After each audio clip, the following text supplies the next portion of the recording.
नाव मिली केवट नहीं, कैसे उतरे पार, कैसे उतरे पार।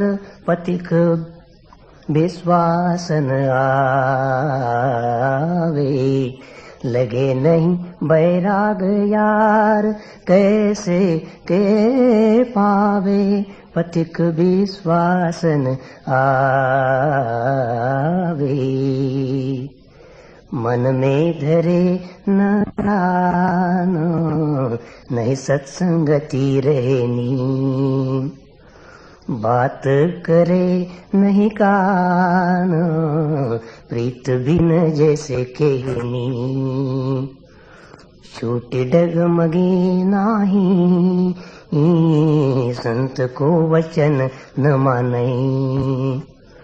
मूर्ख तजै विवेक, चतुराई अपनी आने। पलटू सद्गुरु शब्द का, तनिक न करे विचार, कैसे उतरे पार। पथिक विश्वास न आवे, पथिक विश्वास न आवे।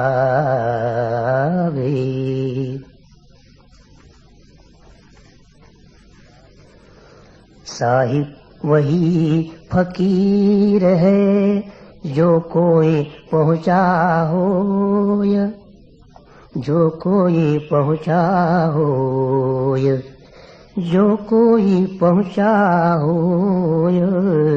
नूर का छत्र विराजे, सपर तख्त पर बैठी, तूर अठपहरा बाजे। तंबू है आसमान, जमी का फर्श बिछाया, क्षमा किया छिड़काव, खुशी का मुस्किल गाया। नाम खजाना भरा, जिक्र का नेजा चलता, साहिब चौकीदार, देखी इब्लिस हूँ डरता। पलटू दुनिया दीन में, उनसे बड़ा न कोय। पलटू दुनिया दीन में, उनसे बड़ा न कोय। साहिब वही फकीर है, जो कोई पहुँचा होय, जो कोई पहुँचा होय।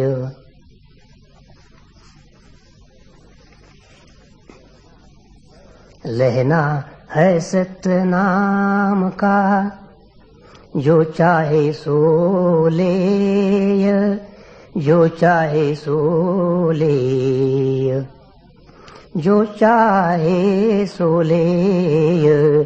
जाएगी लूट और आई, तुम का लुटी हो यार, गाँव जब दही है लाई। ताके कहा गवार, मोट भर बांध सिताबी, लूट में देरी करे, ताही की होय खराबी। बहुरीन ऐसा दाव, नहीं फिर मानुष होना। क्या ताके तू ठाड़, हाथ से जाता सोना। पलटू मैं उरीन भया, मोर दोष जीन दिय। लेना है सत्य नाम का, जो चाहे सो ले, जो चाहे सो ले।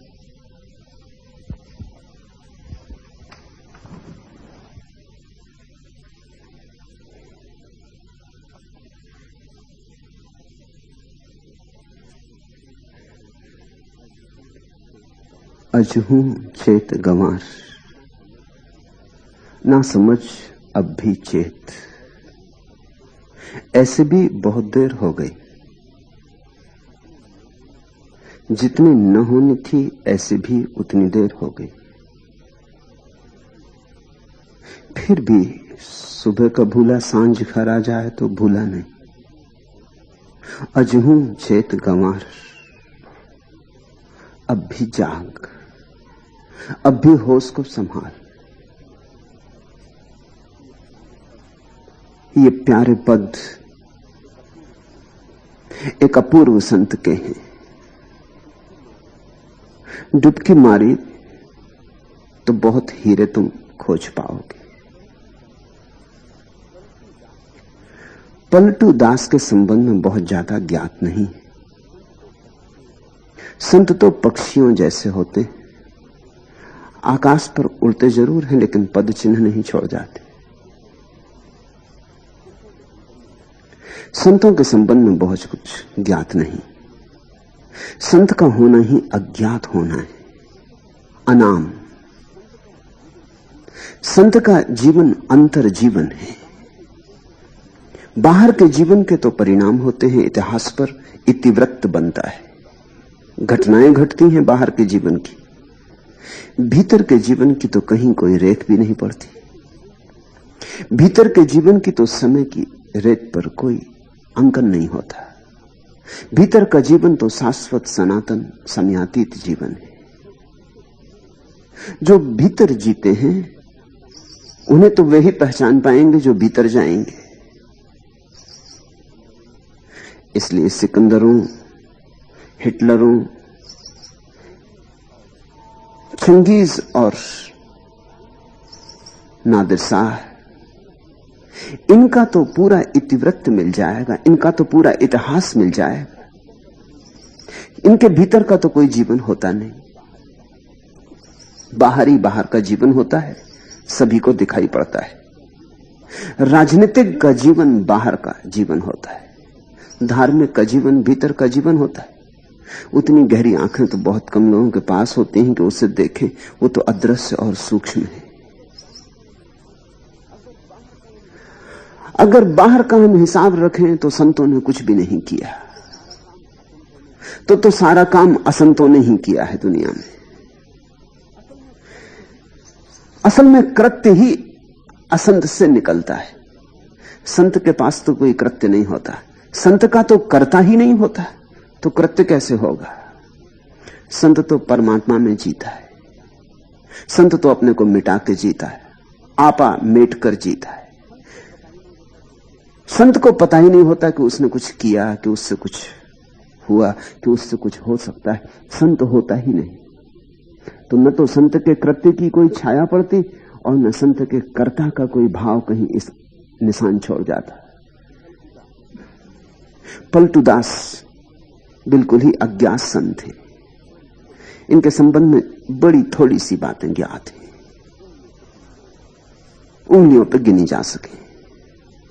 एक, उनके ही वचनों से पता चलता है गुरु के नाम का। गोविंद उनके गुरु थे। गोविंद संत भीखा के शिष्य थे, एक परम संत के शिष्य थे, और गोविंद उनके गुरु थे। संतों ने अपने बाबत चाहे कुछ भी ना कहा हो, लेकिन गुरु का स्मरण किया है, जरूर किया है। अपने को तो मिटा डाला है, लेकिन गुरु में हो गए। अपने को पहुंच डाला, सब तरह से अपने को समाप्त कर लिया। उसी समाप्ति में गुरु से तो संबंध जुड़ता है। और परमात्मा की याद की है, लेकिन गुरु की याद को नहीं भूले, क्योंकि परमात्मा से जिसने जुड़ाया उसे कैसे भूल जाएंगे। तो गोविंद उनके गुरु थे, ये बात ज्ञात है। दूसरी बात जो उनके पदों से ज्ञात होती है वो कि वे वणिक थे, वैश्य थे, बनिया थे। वह भी इसलिए ज्ञात होती है कि वैश्य की भाषा का उपयोग किया है। जैसे कबीर जुलाहे थे, तो कबीर के पदों में जुलाहे की भाषा का उपयोग है, स्वाभाविक। झिनी झिनी बीनी रे चदरिया। अब ये कोई दूसरा नहीं लिखेगा जिसने चदरिया कभी बीनी ही ना हो। ये दूसरा नहीं लिख सकता। गोरा कुम्हार लिखेगा तो वो मटके बनाने की बात लिखता है। ऐसे इनके पदों में, इनके वणिक होने का प्रमाण मिलता है। बड़ी मस्ती की बात कही, कहा कि मैं राम का मोदी, राम का बनिया हूं, राम को बेचता हूं, छोटी मोटी दुकान नहीं करता। सुनो ये अद्भुत वचन,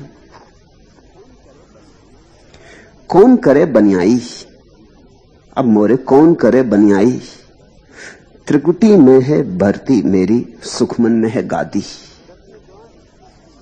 10वें द्वारे कोठी मेरी, बैठा पुरुष अनादि, इंगला पिंगला पलरा दूनो, लागी सूरत की ज्योति। सत्य शब्द की डांडी पकड़ो, तौलों भर भर मोती, चांद सूरज दो करें रखवारी, लगी सत्य की ढेरी, तुरिया चढ़ के बेचन लागा ऐसी साहिबी मेरी। सतगुरु साहब किया सिपारस, मिली राम मुदियाई, पलटू के घर नौबत बाजत, नीति उठ होत सबाई। सतगुरु साहब किया कि सिफारिश, तो गुरु ने सिफारिश कर दी परमात्मा से, लिख दी चिट्ठी मेरे नाम। उनकी बिना सिफारिश के तो कुछ होता नहीं। अपने से तो मैं पहुंच नहीं सकता था, वो तो उनकी सिफारिश से पहुंच गया, नहीं तो कहां मुझे पता परमात्मा का। सतगुरु साहब किया सिफारिश, मिली राम मुदियाई। खूब सिफारिश की, तब से राम का मोदी हो गया, राम का बनिया हो गया, तब से राम को ही बेचता हूं। और ये सारे शब्द तुरिया चढ़ के बेचन लागा। 4 अवस्थाएं हैं चेतना की, जागृत, स्वप्न, सुसुप्ति और तुरिया। कहते पलटू के तीनों को पार कर गया, तुरिया चढ़ के बेचन लागा ऐसी साहिबी मेरी। अब मैं तुरिया ही बेचता हूं, अब तो मेरे पास कुछ है भी नहीं। मेरी मस्ती देखो, मेरी साहिबी देखो, मेरा धन देखो, मैं तुरिया बेचता हूं। चांद सूरज दो करे रखवारी, लगी सत्य की ढेरी, सत्य शब्द की डांडी पकड़ो, तोलो भर भर मोती। अब और तो कुछ बचा नहीं, मोती ही लुटा रहा हूं। मगर ये भाषा वैसी की है, कौन करे बनियाई, अब मोरे कौन करे बनियाई। त्रिकुटी में है भरती मेरी, सुखमन में है गादी। अति महासूक्ष्म में गादी जमा के बैठ गया और त्रिकुटी में मेरा धन है। अब तीसरा नेत्र खुला है, वहां मेरी असली संपदा है। 10वें द्वारे कोठी मेरी। 9 द्वार से हम परिचित हैं। ये जो 9 छेद हैं शरीर में, ये 9 द्वार कहते हैं संत। आंख, कान, नाक, ये जो 9 छेद हैं शरीर में, एक 10वां छेद भी है, उसमें सरक गए तो परमात्मा में पहुंच गए। वो दिखाई नहीं पड़ता, वो तुम्हारे अंतरतम में, वो परम क्षेत्र, उसको 10वां द्वार कहा है। 10वें द्वारे कोठी मेरी, बैठा पुरुष अनादि, इंगला पिंगला पलरा दूनो, लागी सूरत की ज्योति। इंगला पिंगला को कहते हैं 2 पलड़े मेरे तराजू के। सत्य शब्द की डांडी पकड़ो, और उन दोनों के बीच में सत्य की डांडी है, सत्य का संतुलन है। ये जो भाषा है ये वणिक की है। इस संबंध में एक बात ख्याल रख लेना, जो तुम्हें याद दिला देनी जरूरी है, कि तुम कहीं भी हो वहीं से परमात्मा का रास्ता है। अगर बनिए हो तो वहां से भी रास्ता है, तो राम के मोदी हो जाओ। कोई ऐसा नहीं है कि ब्राह्मण का ही ब्रह्म पर दावा है, कुछ ऐसा भी नहीं है कि क्षत्रियों का ही दावा है। ब्राह्मण भी सत्य को उपलब्ध हुए, क्षत्रिय भी, वणिक भी, शूद्र भी। प्रत्येक जीवन के ढंग की अपनी सुविधा है, अपनी असुविधा है। ब्राह्मण को एक सुविधा, और ध्यान रखना जब मैं इन शब्दों का उपयोग कर रहा हूं तो मेरा मतलब जन्म जात नहीं। जन्म से कोई ब्राह्मण नहीं होता और जन्म से कोई शूद्र नहीं होता, जन्म से इसका क्या संबंध। लेकिन वृत्ति से ब्राह्मण होते हैं, वृत्ति से शूद्र होते हैं, वृत्ति से क्षत्रिय होते हैं। वृत्ति की बात है, ये व्यक्तित्व की बात है। ये जो 4 वर्ण हैं, ये जो 4 रंग हैं, वर्ण का अर्थ होता है रंग। थोड़ा सोचना, ये 4 रंग के लोग हैं दुनिया में।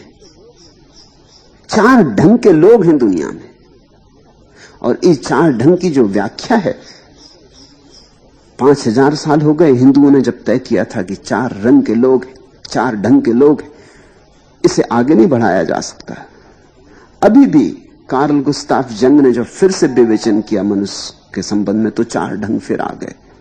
नाम कुछ भी हो, लेकिन 4 कोठियों में बटे हुए लोग हैं, इससे बचा नहीं जा सकता। कुछ लोग हैं जो बुद्धि में जीते, वे ब्राह्मण। कुछ लोग हैं जो भुजाओं में जीते। कुछ लोग हैं जिनकी सारी खोज विचार की है, वे ब्राह्मण। कुछ लोग हैं जिनकी खोज शक्ति की है, शक्ति के पूजक, वे क्षत्रिय। कुछ लोग हैं जिनकी खोज महत्वाकांक्षा, प्रतिष्ठा, धन, इस बात की है, वे लोग वैश्य। कुछ लोग हैं जिनकी कोई खोज ही नहीं, जो ऐसे ही जीते जैसे एक लकड़ी का टुकड़ा नदी में बहता चला जाए, न कहीं जाना है, न कहीं पहुंचना है, न कोई मंजिल है, न कोई गंतव्य है, न कोई बड़ी भविष्य की महत्वाकांक्षा है। ऐसे व्यक्ति शूद्र, वे कुछ भी छोटा मोटा करके गुजार लेते। जिंदगी गुजारनी है, जिंदगी से कुछ बनाना नहीं। ये 4 वृत्तियां हैं। प्रत्येक वृत्ति का लाभ है और प्रत्येक व्यक्ति की हानि भी है। जैसे कि जो आदमी बुद्धि में जीता है, अगर उसका ठीक उपयोग कर ले तो बुद्धि ही निखरते निखरते चैतन्य बन जाती, होश, जागरूकता, सुरति बन जाती। तो ब्राह्मण को एक लाभ है कि वो अपनी बुद्धि को किसी भी दूसरे वर्ण की बजाय, क्षत्रिय, शूद्र, वैश्य की बजाय ज्यादा आसानी से ध्यान में लगा सकता है। ये तो लाभ है, लेकिन खतरा भी है। खतरा यह है, इतनी ही आसानी से वो अपनी बुद्धि को पांडित्य इकट्ठा करने में भी लगा सकता है। प्रत्येक लाभ अपने साथ छाया की तरह अपनी हानि लाता है। तो जितनी सुविधा है ब्राह्मण को, उतनी ही असुविधा भी है। सुविधा यह है, अगर ठीक मार्ग पकड़ ले, स्मृति को भरने में न लग जाए, बोध को जगाने में लग जाए, तो बुद्ध हो जाए। लेकिन अगर स्मृति को भरने में लग गया, जिसकी बहुत संभावना है, क्योंकि स्मृति को भरना ऐसे है जैसे कोई ढलान की तरफ चले, उसमें मेहनत नहीं है। और बोध को जगाना ऐसे है जैसे कोई पहाड़ की यात्रा करे, उसमें बड़ा श्रम है। तो बहुत संभावना है 99 ब्राह्मण वृत्ति के लोग, 100 में से 99 स्मृति को भरने में लग जाएंगे, पंडित हो जाएंगे। इसलिए ब्राह्मण पंडित होकर समाप्त हो जाते। कभी कभी कोई एकाध 100 में एकाध प्रज्ञावान होता है। ऐसी ही क्षत्रिय की वृत्ति है। क्षत्रिय की वृत्ति के आदमी को एक लाभ है, उसके पास संकल्प का बल है, जूझ सकता है, जुझारू है, लड़ सकता है। दूसरे से लड़ना हो तो दूसरे से भी लड़ सकता है, और अपने से लड़ना हो तो अपने से भी लड़ सकता है। लड़ने की उसके पास कला है। लड़ेगा तो फिर वो संकोच नहीं करता। जान लेने में भी उतना ही कुशल है, उतना ही देने की तैयारी भी रखता है। जिसको लेनी हो जान, उसे देने की तैयारी भी रखनी पड़ती है। तो अगर क्षत्रिय को ठीक राह मिल जाए तो वो तीर्थंकर हो जाएगा। जैनों के 24 ही तीर्थंकर क्षत्रिय, हिंदुओं के सारे अवतार क्षत्रिय, बुद्ध क्षत्रिय, जुझारू लोग। तलवार दूसरे पे चलती रही, चलते चलते एक दिन समझ आ गई तो अपने पे चलने लगी। जिस दिन अपने पे चलने लगी उस दिन अहंकार काट के गिरा दिया। काटने की कला तो आती ही थी। ब्राह्मण है याज्ञवल्क्य और अष्टावक्र और शंकराचार्य। ठीक चले कोई तो शंकर हो जाए, चूके तो पंडित हो जाए। ऐसी ही वैश्य की संभावना है। धन की उसे पकड़ है।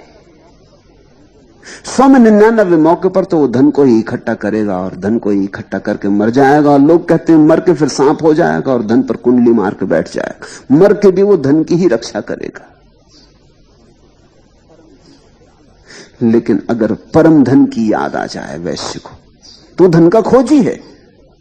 धन पे सब लगा देता है, दांव सब लगा देता है। एक दफा परम धन की उसे याद आ जाए, कि उसे यह समझ में आ जाए कि धन मेरे भीतर है, बाहर नहीं, तो फिर वैसे जितनी सुविधा से भीतर जा सकता है उतनी सुविधा से कौन जाएगा। ऐसी ही बात शूद्र की भी है। 100 में 99 मौके पर तो शूद्र बस ऐसे ही इधर उधर छोटा मोटा काम करके जिंदगी समाप्त कर लेगा, खा पी लेगा, बस ओढ़ना बिछोना हो जाए, घर पे छप्पर हो जाए, खाना पीना हो जाए, फिर उसकी ज्यादा फिक्र नहीं है। साधारणता, खाओ पियो मौज करो, न कोई जिंदगी में पाना है कुछ, न कहीं जाना है कुछ, जीवन में कोई अर्थ की तलाश नहीं, ऐसे समाप्त हो जाएंगे 100 में 99। लेकिन अगर ठीक दिशा लग जाए तो 100 में 1 लाओत्सु बन सकता है। वो 100 में 1 जो है, जो अगर इस बात को समझ ले कि जीवन में सच में ही कोई आकांक्षा नहीं, कुछ भी पाना नहीं, परम विश्राम में बैठ जाए, तो शूद्र जितनी आसानी से परम विश्राम में बैठ सकता है उतना कोई नहीं बैठ सकता। छतरी के भीतर कुछ ना कुछ चलता ही रहता, ब्राह्मण के सिर में कुछ ना कुछ चलता रहता, बनिए के हृदय में सुखबुगी लगी रहती कि धन धन पद प्रतिष्ठा यहां भी मिले, वहां भी मिले, परलोक में भी मिले, वो इंतजाम ही करता रहता है। शूद्र को एक लाभ है, उसको बहुत फिक्र नहीं, न धन की, न पद की, न शक्ति की, न ज्ञान की। क्योंकि ये कोई फिक्र नहीं है, उसकी वासना न्यून मात्र है, अति न्यून है, गिराने में देर न लगेगी। तो शूद्र जैसे गोरा या रैदास परम ज्ञान को उपलब्ध हुए।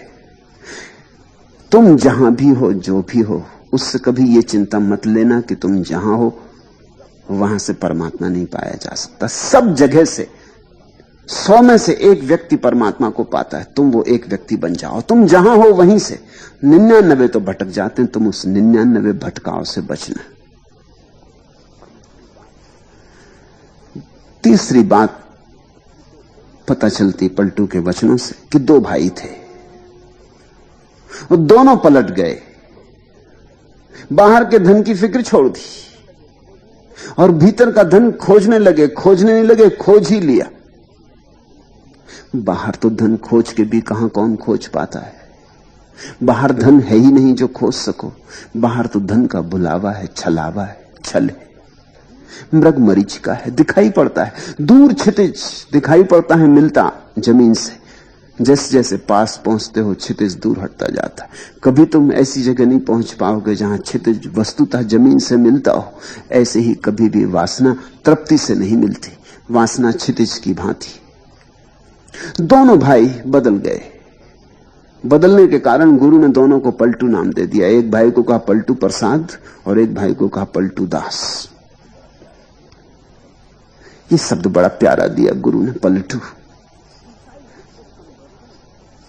ईसाई जिसको कन्वर्शन कहते, पलट गए, जिसको वैज्ञानिक 180 डिग्री का रूपांतरण कहते, एकदम पलट गए। कहीं जाते थे और ठीक उल्टे चल पड़े, और ऐसे पलटे कि क्षण में पलट गए। देरदार न की, सोच विचार न किया।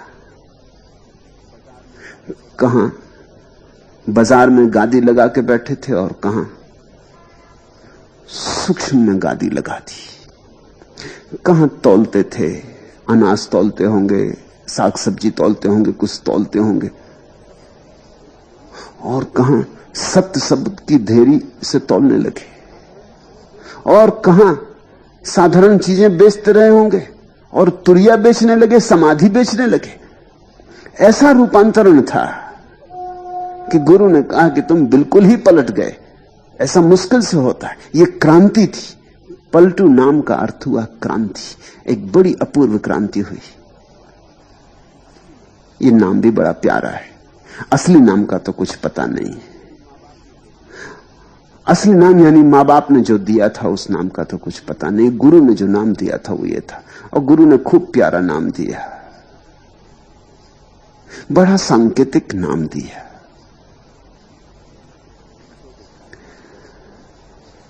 दो चार पैसे के लिए दुकान करते रहे होंगे, और जब पलट गए तो ऐसी क्रांति घटी। पंडित पुरोहित तो बहुत नाराज हुए। पंडित पुरोहित सदा ही नाराज रहे इस तरह पलट जाने वाले लोगों से, क्योंकि इस तरह पलट जाने वाले लोग उनके धंधे पर ही चोट करने लगते हैं। अब जो तुरिया बेचता हो बाजार में, समाधि बेचने लगे, वो पंडित पुरोहित तो उससे परेशान हो जाएंगे। उनके पास तो समाधि का धन नहीं है बेचने को, वो तो कोरे उधार बासे शब्द बेच रहे हैं।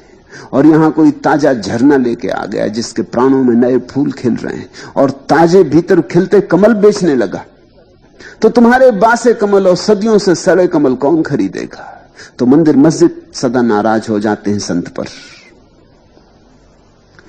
पंडित पुरोहित तो बहुत नाराज थे, लेकिन जिनके पास आंखें थी उनकी भीड़ आने लगी। दूर दूर प्रांतों से लोग आने लगे।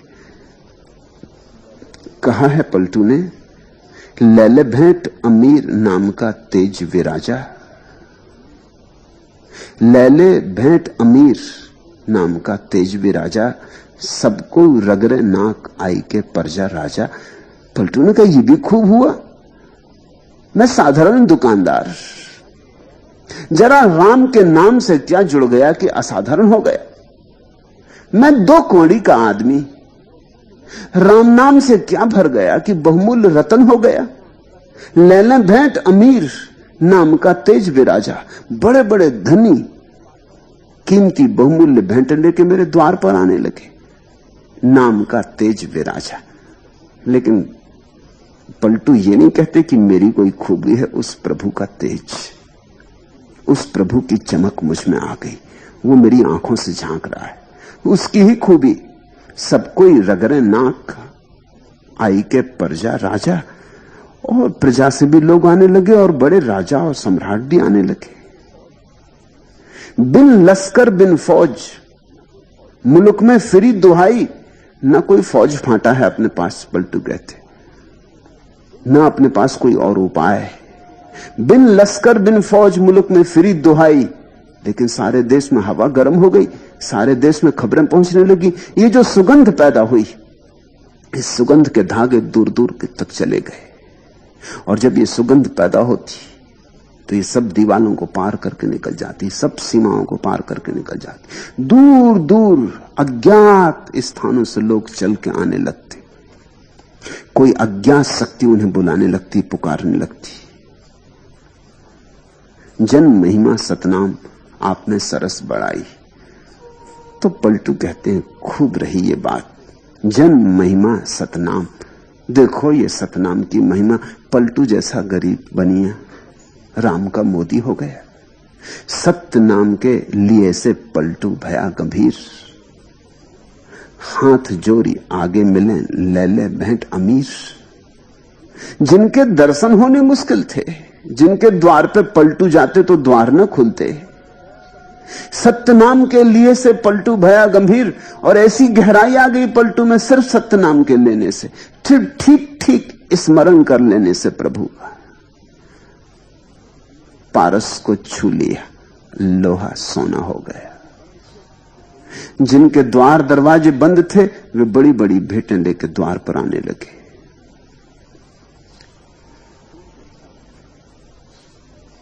उनके भाई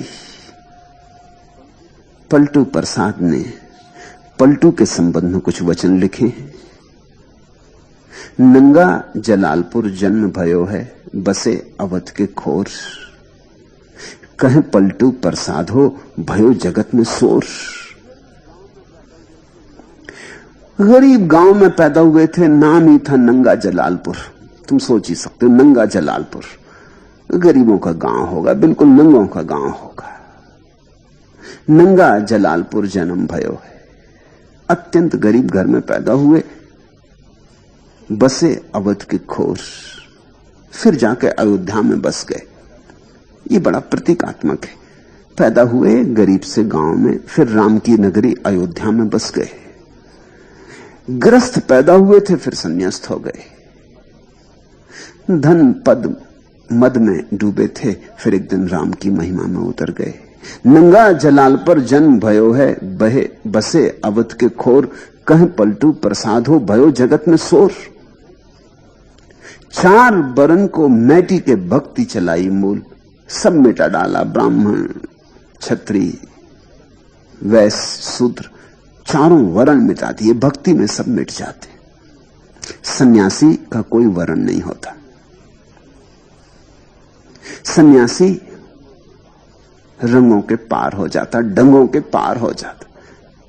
सन्यासी परमात्मा का हो जाता। परमात्मा का तो कोई वर्ण नहीं, इसलिए सन्यासी का भी कोई वर्ण नहीं होता। ग्रस्त के वर्ण होते हैं, क्योंकि ग्रस्त के ढंग होते हैं, ग्रस्त संसार में होता है। चार वर्ण को मेट के भक्ति चलाई मूल, गुरु गोविंद के बाग में पलटू फोले फूल।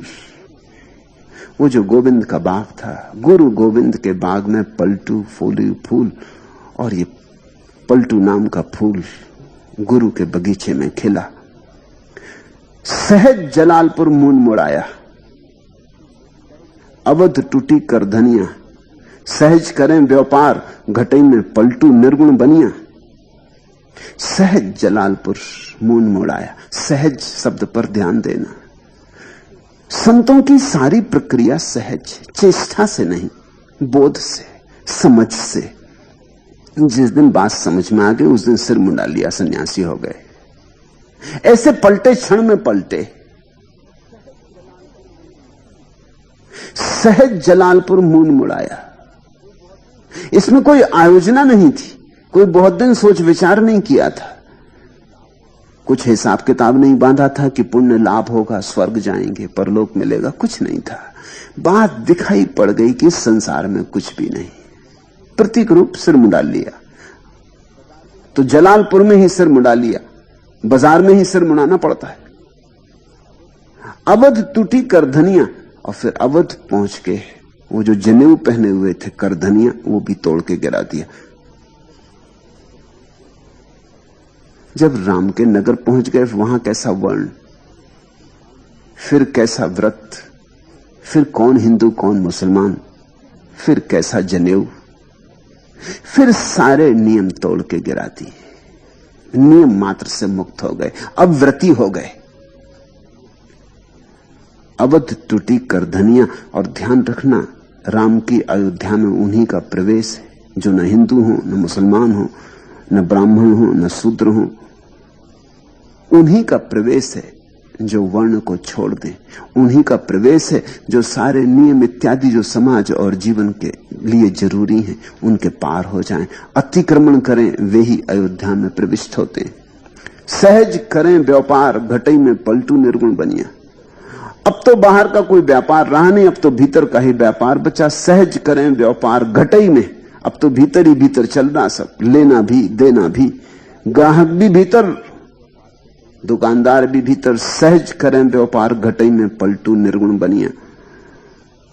थे तो बनिया, अब निर्गुण हो गए, अब निराकार हो गए। बस इससे ज्यादा पलटू दास के संबंध में और कुछ ज्ञात नहीं है। अंतिम बात, फिर हम उनके पदों में उतरे। शब्द उनके पलटू के ठीक वैसे ही आग्नेय हैं, अग्निमय हैं, जैसे कबीर के। बड़े ऊंचे घाट के शब्द हैं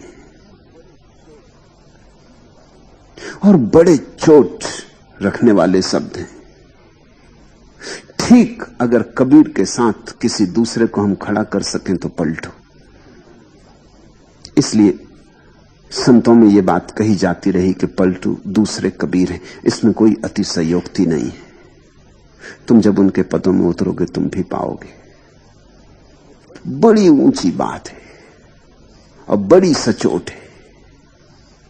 हृदय में उतर जाए, तुम्हारे पोर पोर में भर जाए, ऐसी बात है। रसपूर्ण भी उतनी ही जितनी सचोट, मस्ती भी उतनी ही जैसी कबीर की।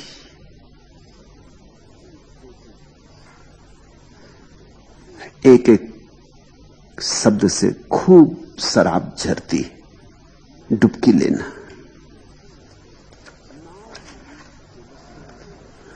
नाव मिली केवट नहीं, कैसे उतरे पार, कैसे उतरे पार पथिक विश्वास न आवे। लगे नहीं बैराग यार कैसे के पावे, मन में धरे न ज्ञान नहीं सत्संगति रहनी, बात करे नहीं कान प्रीत बिन जैसे कहनी, छूटी डगमगी नाई संत को वचन न माने, मूर्ख तजे विवेक चतुराई अपनी आने, पलटू सतगुरु शब्द का तनिक न करे विचार, नाव मिली केवट नहीं कैसे उतरे पार। समझो, नाव तो मिल सकती है, नाव तो मुर्दा है, लेकिन जब तक माझी ना मिले नाव से काम ना होगा। तुम्हें नदी पार करनी है, नाव तो मिल सकती है, क्योंकि माझी भी नाव को तो किनारे पर ही बांध के घर चला जाता, रात आधी रात भी मिल सकती, मगर तुम नाव से तो नदी पार ना कर सकोगे। माझी चाहिए, केवट चाहिए। शास्त्र नाव जैसे मुर्दा, सदगुरु के बिना उनका अर्थ प्रकट नहीं होता। शास्त्र तो मिल जाते हैं, रखे हैं, सदगुरु चले जाते हैं, शास्त्र तो रह जाते हैं, जैसे नाव बंधी रह जाती किनारे पर, और माझी घर चला गया कि सो गया। तो नाव तो कभी भी मिल सकती है, नाव की तो कोई अड़चन नहीं। पलटू कहते हैं नाव मिली केवट नहीं कैसे उतरे पार, पार उतरना कैसे होगा। कोई नक्शा पास नहीं, कोई मार्गदर्शक पास नहीं, कोई दिशा का बोध नहीं।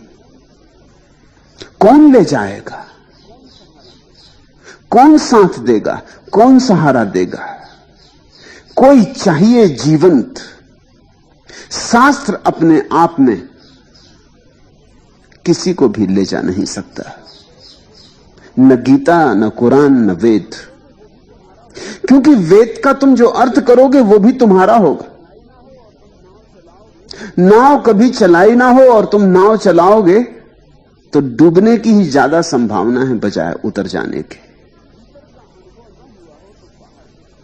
भीतर का अनुभव न हुआ हो तो बाहर के शब्दों से तुम किसी भी तरह भीतर की प्रतीति ना कर सकोगे। शास्त्र में सब रखा है, लेकिन कौन जताएगा, कौन दिखाएगा, कौन जगाएगा, कौन चेताएगा अर्थ को। शास्त्र में शब्द हैं, अर्थ तो भीतर से उमकते हैं।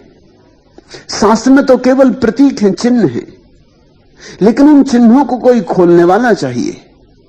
इसलिए सारे संतों ने सदगुरु पर बहुत जोर दिया है, शास्त्र से ज्यादा जोर दिया है। सदगुरु मिल गया तो शास्त्र मिल गया। नाव ना भी हो तो भी अगर माझी मिल जाए तो कोई उपाय खोज लेगा तुम्हें नदी के पार ले जाने का, शायद कंधे पे बिठा कर ले जाए, या हो सकता है तैरना सिखा दे तो तुम खुद ही तैर जाओ, या हो सकता है लक्कड़ को बांध के छोटी मोटी नाव बना ले। लेकिन कोई चाहिए जो दूसरे किनारे से परिचित हो। सदगुरु का अर्थ होता है इस किनारे उस किनारे को जानने वाला मिल जाए, इस जगत में उस जगत की पहचान वाला मिल जाए। खड़ा तो हो बाजार में, खड़ा तो हो बाजार में, लेकिन अनुभव उसे परमात्मा का हो। खड़ा तो हो तुम्हारे साथ तुम्हारे जैसा ही, लेकिन कुछ हो उसके भीतर जो तुम जैसा ना हो, जिसने जीवन की सारी गहराइयां देखी हो, पहचानी हो। कबीर ने कहा, कबीरा खड़ा बाजार में लिए लुकाठी हाथ। बाजार में खड़ा हूं, लिए लुकाठी हाथ, लठ लिए खड़ा हूं। हो जिसकी हिम्मत आ जाए तो उसका सिर गिरा दूं, हो जिसकी हिम्मत तो चल पड़े साथ। घर जो बारे अपना चले हमारे साथ। जो तुमने घर समझ रखा है, जो भी तुमने घर समझ रखा है, जहां जहां तुमने मोह बना रखा है और जहां जहां तुमने अपने राग जोड़ रखे हैं और चाहत के सपने बसा रखे, उन सबको जलाने को जो तैयार हो वो हमारे साथ चले। कबीर कहते हैं बाजार में आके खड़ा हो गया हूं, तैयारी पूरी है उस तरफ ले चलने की। जिनकी हिम्मत हो वो मेरे पीछे आ जाए। कोई चाहिए जो ठीक संसार में खड़ा हो और संसार जिसके भीतर ना हो उसी को सदगुरु कहते। नाव मिली केवट नहीं, कैसे उतरे पार, कैसे उतरे पार, पथिक विश्वास ना आवे। आस्था कैसे आए शास्त्र पर, कोई समझाने वाला नहीं। शास्त्र में कितना ही टटोलो, कागज और स्याही के अतिरिक्त कुछ मिलता नहीं, कोई हृदय की धड़कन नहीं, कैसे आवे विश्वास। शास्त्र जिसने लिखा है उसने सच को जान के लिखा होगा कि कल्पनाओं का जाल रचा है, कैसे आवे विश्वास। सदगुरु को तो तुम भीतर झांक सकते हो, सदगुरु के तो पास बैठ सकते हो, सदगुरु के साथ तो अंतर का संबंध जोड़ सकते हो, सदगुरु के साथ तो धीरे धीरे धीरे उसका व्यवहार, उसका उठना, उसका बैठना, उसका बोलना, उसका मौन, इन सब से तुम धीरे धीरे अनुमान भी लगा सकते हो कि क्या घटा है। लेकिन शास्त्र में तो अनुमान को भी कोई जगह नहीं, शास्त्र तो बिल्कुल मुर्दा है। ये तो ऐसे ही है शास्त्र जैसे किसी कब्र के पास चक्कर लगाते रहो, कुछ पता ना चलेगा कि कौन सोया भीतर, सतपुरुष सोया, असतपुरुष सोया, जागा हुआ सोया कि सोया हुआ ही सोया, कुछ पता ना चलेगा कब्र के पास। कब्रें तो सब एक जैसी हैं। बहुत बार ऐसा हो जाता है कि बड़े सुंदर पद रचने वाले लोगों के पास जब तुम जाओगे तब तुम्हें पता चलेगा कि वो पद कोरे पद हैं, उनके भीतर कोई प्राण नहीं। इसलिए कहते हैं कि साधारणता, अगर किसी कवि की कविता तुम्हें अच्छी लगे तो कवि के पास मत जाना, जाओगे तो भ्रम टूट जाएगा, क्योंकि कवि केवल कविताएं लिखते हैं, उनके जीवन में काव्य की धुन नहीं होती। तो कविता में तो हो सकता है बड़ी ऊंची उड़ान हो, आकाश खुलता हो, और जब तुम जाओ कवि को मिलने तो वो किसी शराब घर में गाली बकते मिल जाए तो तुम्हें बड़ी पीड़ा होगी। शायद काव्य में तो ऐसी सुगंध हो, शब्दों की सुगंध, शब्दों की लयबद्धता एक ऐसी सुगंध का भ्रम पैदा करती हो, लेकिन जब तुम कवि को जाकर देखो तो तुम पाओ कि वो तुमसे गया बीता आदमी।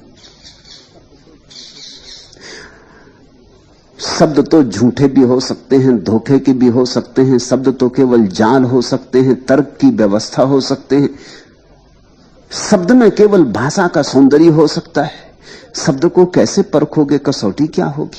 ये तो ऐसे ही समझोगे कागज पर लिखा सोना, तुम्हारे पास माना कि सोने को कसने का पत्थर, क्या तुम सोचते हो जिस कागज पर लिखा सोना इसको तुम कस लोगे सोने के पत्थर पर? क्या कसोगे? कागज तो कागज है, सोना लिखा हो कि मिट्टी बराबर है, कोई निशान न छूटेगा। सोने को कसने वाला पत्थर हाथ में रखे बैठे रहो तो भी कोई निशान नहीं छूटेगा। सोना चाहिए, सोना शब्द से नहीं होगा। सतगुरु का अर्थ होता है जहां उपाय है कस लेने का। इसलिए पलटू कहते कैसे उतरे पार, पथिक विश्वास न आवे। ये नाव तो बंधी है, लेकिन ये ले जाएगी कि डुबाएगी? ये नाव तो बंधी है, कोई कभी इसे उस पार ले भी गया है या नहीं, या बना के इसी पार रखी गई है? कोई इस नाव से कभी पार भी हुआ है? नाव तो जरूर बंधी है, लेकिन इस नाव को दूसरे पार का कोई अनुभव है? इसने कभी कोई यात्रा की है? छल छिद्र से ना भरी हो, डुबाना दे, कहीं मझधार में धोखा ना दे जाए। कैसे उतरे पार, पथिक विश्वास ना आवे। विश्वास आ ही नहीं सकता शास्त्र पर, इसलिए दुनिया में इतने विश्वासी दिखते हैं और फिर भी विश्वास नहीं है। कोई हिंदू है, कोई मुसलमान है, कोई ईसाई है, कोई जैन, कोई बौद्ध, इतने लोग हैं और सभी कुछ ना कुछ विश्वास करते, लेकिन तुम विश्वासी आदमी मिलता कहीं? कोई आंखें दिखती जिनमें आस्था के दिए जल रहे हो? तुम्हें कहीं कोई हृदय की धड़कन सुनाई पड़ती जिसमें श्रद्धा का स्वर हो? सब तरफ अश्रद्धा है, सब तरफ अनास्था है, सब तरफ अविश्वास है, संदेह की दुर्गंध से भरी है पृथ्वी। और इतने विश्वासी लोग, जरूर कहीं कुछ भूल चूक हो रही। नाव पर विश्वास नहीं आ सकता। मोहम्मद मिल जाते तो मजा आ जाता, लेकिन कुरान मिली तुम्हें, तुम्हारा दुर्भाग्य। कृष्ण मिल जाते तो मस्ती छा जाती। वो कृष्ण की मौजूदगी भरोसा पैदा करवाती, मौजूदगी के अलावा और कोई उपाय नहीं। कृष्ण की मौजूदगी में तत्क्षण तुम भी उड़ना शुरू कर देते हो। कृष्ण जब पंख पसारते हैं तुम्हें भी अपने छिपे हुए पंखों की याद आ जाती।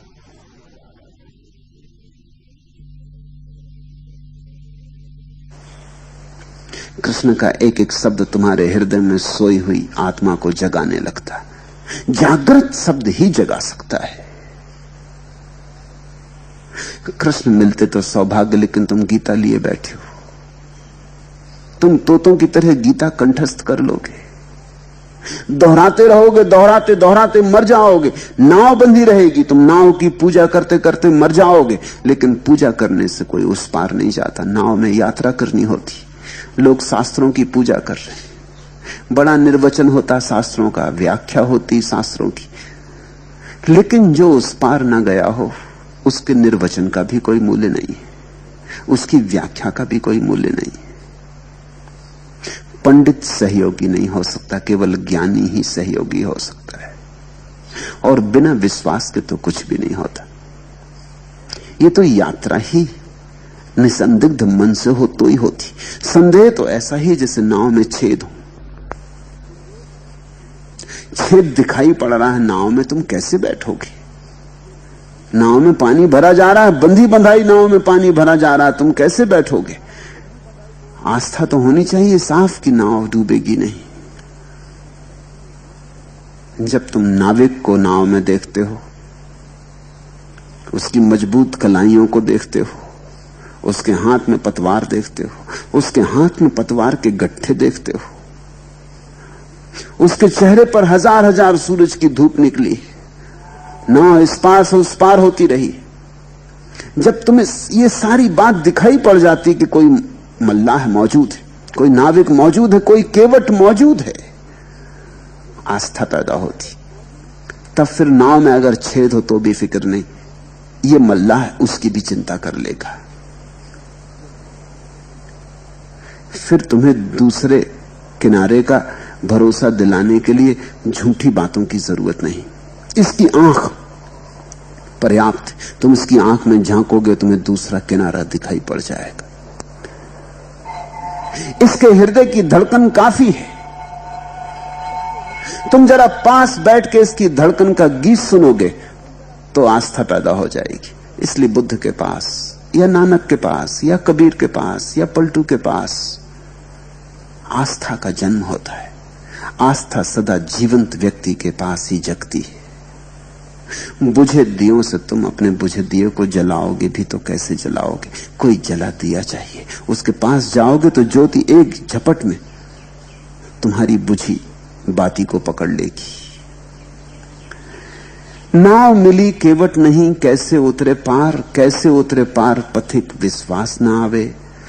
लगे नहीं बैराग यार कैसे को पावे। ये जो वैराग्य है, ये जब तक कोई प्यारा न मिल जाए, कोई यार न मिल जाए, जिसको बुद्ध ने कल्याण मित्र कहा है उसी को पलटू यार कह रहे हैं। जब तक कोई यार न मिल जाए, जब तक तुम उसकी यारी में डुबकी ना लो, जब तक कोई कल्याण मित्र न मिल जाए, जब तक कोई प्रेमी न मिल जाए, गुरु यानी प्रेमी।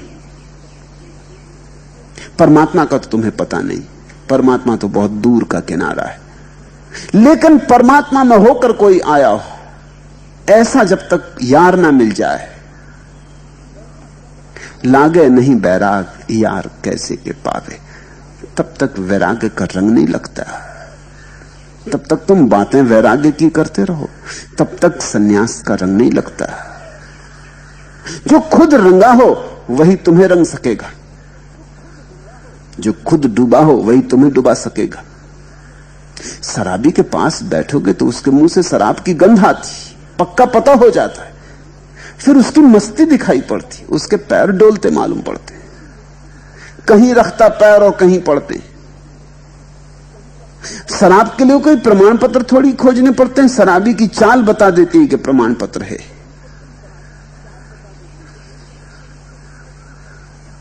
शराबी का रंग ढंग बता देता है। और जब यार मिल जाता है और यारी जम जाती, यही तो शिष्य और गुरु का मिलन है, यारी का जम जाना। जब दो हृदयों के बीच ऐसा प्रेम पकड़ जाता है कि तुम्हें लगता है ये दूसरे किनारे हो आया,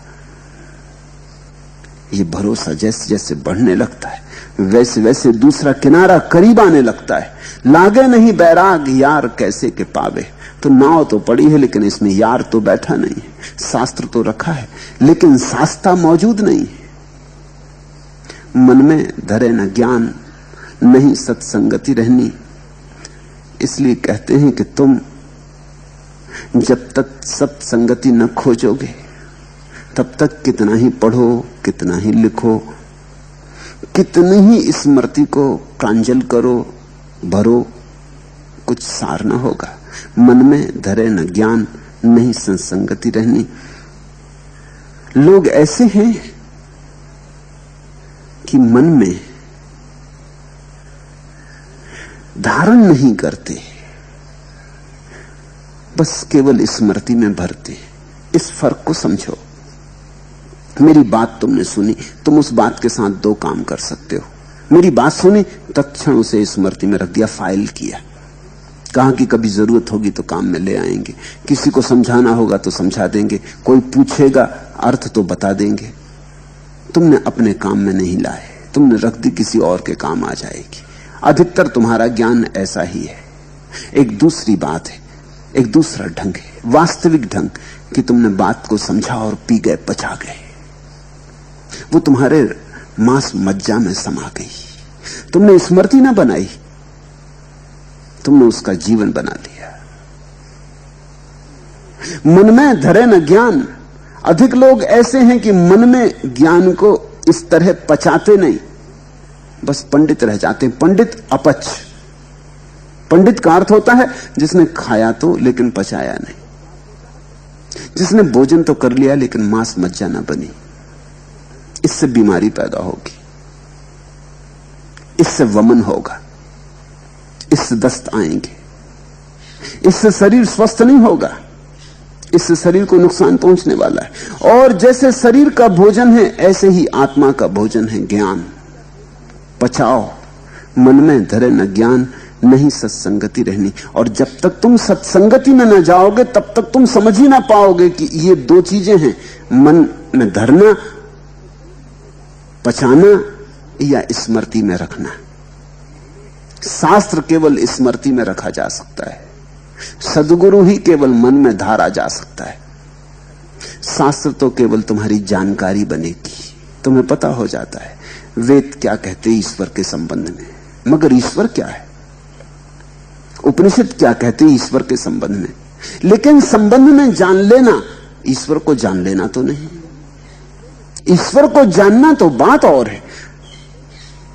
बिना प्रेम किए तुम प्रेम के संबंध में बहुत कुछ जान ले सकते हो। पुस्तकालयों में किताबें प्रेम पर लिखी रखी, तुम जाके सब अध्ययन कर लो। तुमने कभी प्रेम नहीं किया, प्रेम के संबंध में तो जान लोगे, लेकिन इससे क्या तुम्हें प्रेम का जरा सा भी रस आएगा? प्रेम के अमृत की एक बूंद भी तुम्हारी जीभ पर पड़ेगी, स्वाद आएगा? नहीं, तुम पंडित हो जाओगे। चाहो तो थीसिस लिखो, कोई यूनिवर्सिटी तुम्हें डॉक्टरेट दे देगी, यूनिवर्सिटी यही काम करती है। तुम बड़े ज्ञानी हो जाओगे, शास्त्र लिख सकते हो। ये तुम्हारा शास्त्र वमन होगा। पहले तुम शास्त्र को पी गए, पचा नहीं, अब उसका वमन कर दिया, दूसरों की खोपड़ी पर डाल दिया। लेकिन सद्गुरु के बिना दूसरी घटना नहीं घटती। दूसरी घटना का अर्थ है जब तुम किसी के साथ अपने जीवन का धागा जोड़ देते हो, जब तुम किसी के साथ अपनी गांठ बांध लेते हो, जैसे विवाह, जैसे किसी के साथ फेरे पड़ गए, इसलिए तो यार कहते पलटू। ये प्रेम का विवाह है। शिष्य विवाहित हो गया गुरु से, अब दोनों एक हो गए, रच पच गए, तभी पाचन शुरू होता है। मन में धरे न ज्ञान नहीं सत्संगति रहनी। सत्संगति के बिना नहीं हो पाएगा, मन में ज्ञान नहीं प्रविष्ट होगा। बात करे नहीं कान प्रीत बिन जैसी कहनी। और तुम तो ऐसे हो कि सुनते भी हो तो भी कहां सुनते हो, पढ़ते भी हो तो कहां पढ़ते हो। पहले तो शास्त्र मुर्दा है, मुर्दे को तो पढ़ रहे हो, और फिर भी कहां पढ़ते हो। पढ़ना भी ऐसे ही है, मन हजार काम और करता है। एक तो पंडित को सुनने जाते, और उसको भी कहां सुनते हो? तो पहले तो पंडित सुनते तो भी शायद ही कोई लाभ होना था, फिर उसको भी कहां सुनते हो? पंडित बोले जाता, तुम कुछ कुछ सोचे जाते। ये तो तभी हो पाएगा, ये सुनना तो तभी हो पाएगा जब मन का राग बैठ जाए, जब मन एक प्रेम में पड़ जाए। प्रेम के अतिरिक्त कोई श्रवण नहीं है। तो यारी पहले बननी चाहिए, प्रेम पहले बनना चाहिए, तब ज्ञान। प्रेम के पीछे आता ज्ञान। और जिसने सोचा कि ज्ञान के पीछे प्रेम आएगा, वो भूल में पड़ा। उसने बैल पीछे बांध दिए गाड़ी के, ये गाड़ी अब कहीं जाएगी नहीं। प्रेम पहले आता, भाव पहले आता, हृदय पहले आता, तब सिर। जिसने सोचा कि पहले सिर फिर हृदय को ले आएंगे, वो कभी भी नहीं ला पाएगा, क्योंकि सिर तो हृदय के खिलाफ है और हृदय को कभी उमंगने ना देगा। सिर तो संदेह है और हृदय है आस्था, श्रद्धा। तो सिर तो 1000 उपाय करेगा संदेह खड़े करने की। सिर में तो संदेह ही लगता है, सिर से कभी श्रद्धा नहीं होती। श्रद्धा हृदय से होती। सरल चित्तता चाहिए, विनम्रता चाहिए, अकड़ का अभाव चाहिए, प्रेम में पड़ने की हिम्मत चाहिए। बात करे नहीं कान प्रीत बिन जैसे कहनी, बिना प्रेम के सब कहना व्यर्थ है, सब सुनना व्यर्थ है। लगे नहीं बैराग यार कैसे के पावे, छूटी डगमगी नाही संत को वचन न माने। डगमगी लगी रहती सिर में, तो सिर तो दुविधा से भरा रहता। सिर तो कहता पता नहीं हो ठीक ना हो ठीक, ऐसा हो वैसा हो। सिर तो 1000 बातें उठाता है। सिर का तो काम ही यही कि वो संदेह खड़ा करता है। जैसे वृक्षों में पत्ते लगते, ऐसे सिर में संदेह लगते। छूटी डगमगी नाही, डगमग होता रहता सब सिर के भीतर। तो सिर कभी अकंप नहीं होता, सिर तो कपते ही रहता, वहां भूकंप चलता ही रहता, वहां भूकंप कभी बंद नहीं होता। हृदय में कभी कंप नहीं होता, हृदय निष्कंप है, वहां भूकंप जाता ही नहीं। जो हृदय में पहुंच गया वो कंपन के पार हो जाता है, वहां संदेह पैदा नहीं होते, वहां श्रद्धा के कुसुम लगते, वहां आस्था के कमल खिलते और सारा जीवन रूपांतरित हो जाता है। छूटी डगमगी नहीं संत को वचन न माने, और डगमगी न छूटे तो संत का वचन कैसे मानोगे? संत के पास भी पहुंच गए भूल चूक से, संयोग वसात, तो मान ना सकोगे। सिर बीच में आड़े आ जाएगा, पत्थर की तरह खड़ा हो जाएगा, अड़चन बन जाएगा। संत का झरना भी बहता होगा तो तुम्हारे हृदय तक नहीं पहुंच पाएगा। सिर को उतार के रखना होता है। कबीर ने कहा है, अगर आना हो मेरे पास तो सिर को उतार के जमीन पर रख दे। सिर को रखे उतार। छूटी डगमगी नाही संत को वचन न माने, मूर्ख तजय विवेक चतुरई अपनी आने। और मूर्ख की बड़ी मूर्खता यह है कि वो सोचता मैं बड़ा चतुर। मूर्ख की मूर्खता को बचाने का यही उपाय है कि वो सोचता मैं बड़ा चतुर। वो कहता है ऐसे हम किसी की बातों में आने वाले, कि ऐसे हम किसी पर श्रद्धा लाने वाले, कि ऐसे हम सम्मोहित होने वाले नहीं। हम तो सोच विचार करेंगे, हम तो सब तरह का हिसाब किताब लगाएंगे, ऐसे प्रेम में पड़ जाएं। हम ऐसे ना समझ नहीं, हम बड़े चतुर हैं। पलटू कहते हैं मूर्ख तजय विवेक चतुराई अपनी आने, और इसी अपनी चतुराई में विवेक का अवसर खो देता है। और विवेक और चतुराई में बड़ा फर्क है। चतुराई सिर्फ मूढ़ता है, विवेक तुम्हारी आत्मा का जागरण है। लेकिन जागे हुए से जुड़ो तो जागोगे, और ये चतुराई तुम्हें जागे हुए से जुड़ने नहीं देती। बुझा हुआ दिया चतुराई से भरा है, डगमग हो रहा है कि जाऊं पास न जाऊं, पता नहीं ठीक हो कि गलत हो, ऐसा हो वैसा हो। ज्योति भी दिखाई पड़ती तो भी साहस नहीं जुटा पाता। पास न जाएगा तो चूक जाएगा, साहस चाहिए। तो अक्सर ऐसा हो जाता है कि कभी कभी साहसी लोग सत्य की संगति में उतर जाते और कमजोर और तथाकथित समझदार लोग दूर ही खड़े रह जाते। वो अपनी समझदारी में ही मर जाते। समझदारी से सावधान, क्योंकि समझदारी तुम्हारी मूढ़ता को छिपाने का उपाय। एक बात सदा सोचना, एक बात सदा याद रखना, अगर तुम चतुर हो तो तुम्हारी जिंदगी में सबूत होना चाहिए। कहां है आनंद, कहां है रस, क्या पाया, कौन सी ज्योति है तुम्हारे भीतर, कौन सी सुगंध उठी, कौन सा संगीत बना, कौन सा नृत्य हुआ, उत्सव कहां है, चांदनी कहां है। अंधेरा ही अंधेरा भरा है, फिर भी तुम अपने को चतुर कहे चले जाते, और सब तरह की वासनाओं के सांप बिच्छू भीतर सरक रहे, फिर भी तुम अपने को चतुर कहे जाते। थोड़ा तो सोचो, थोड़ा तो विचारो। अगर चतुर ही होते तो तुम्हारी जिंदगी में परमात्मा का वास होता, तुम्हारी जिंदगी में आनंद होता, तुम्हारी जिंदगी में एक पुलक होती।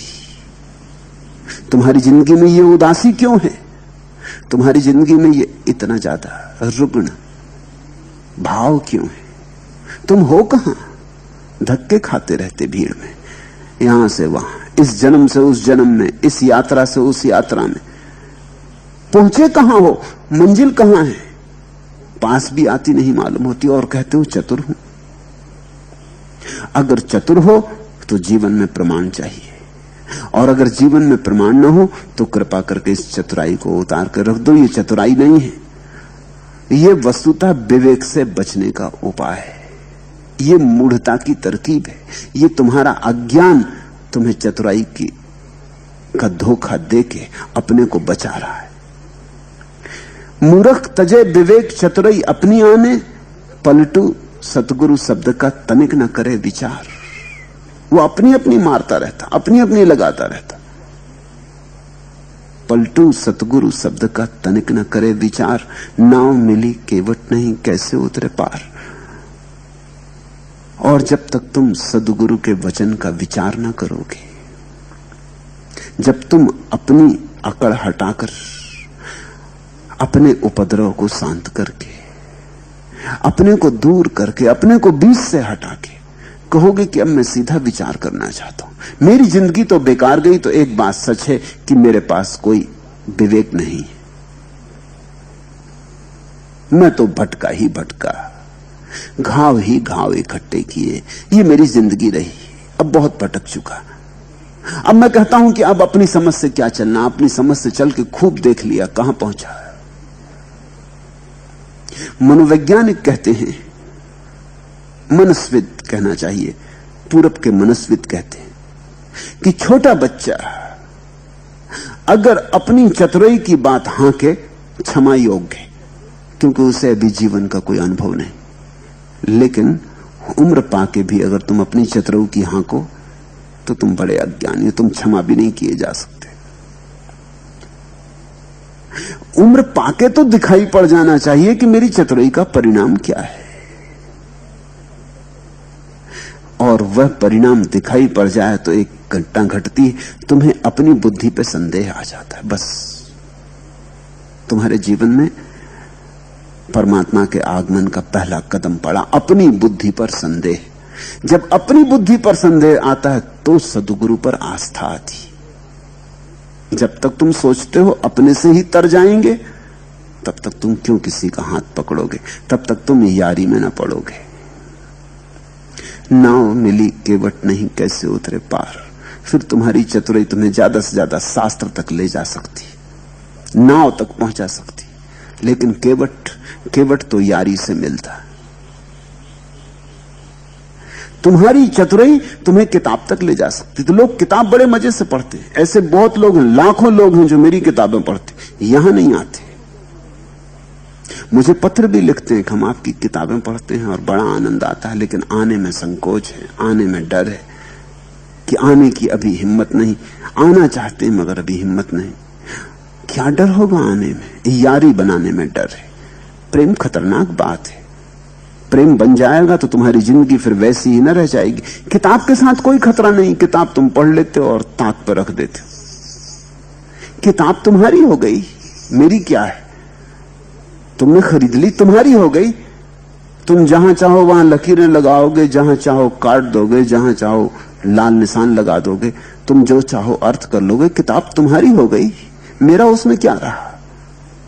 मेरा तो मेरे पास आओगे तो ही पता चलेगा। साहिब वही फकीर है जो कोई पहुंचा हो है, जो दूसरा पार हो आया है वही फकीर है।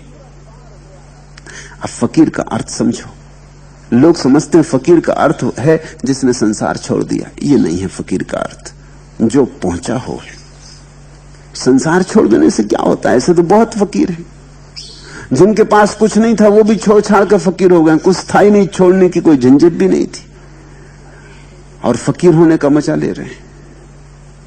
100 में 99 तुम्हारे फकीर और साधु और सन्यासी और महात्मा नकारात्मक फकीर हैं।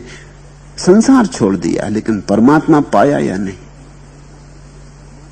संसार छोड़ना थोड़ी पर्याप्त परिभाषा है। शायद संसार छोड़ना इतना ही हो सकता है जैसे एक आदमी बगीचा लगाना चाहे, जमीन साफ करे, घास उखाड़ के फेंक दे, घास पात को काट दे, जला दे, जड़ें घास पात की निकाल के जमीन को शुद्ध कर ले, पानी छिड़क दे और बैठ जाए, कहे कि बगीचा तैयार हो गया। ये कोई बगीचा हुआ? ठीक है, जमीन तैयार हो गई, मगर अब बगीचा तो तैयार होना है। जमीन तैयार हो गई, अच्छा हुआ, मगर इसको ही बगीचा मत मान लो, नहीं तो इस खाली जमीन में गुलाब के फूल न खिलेंगे।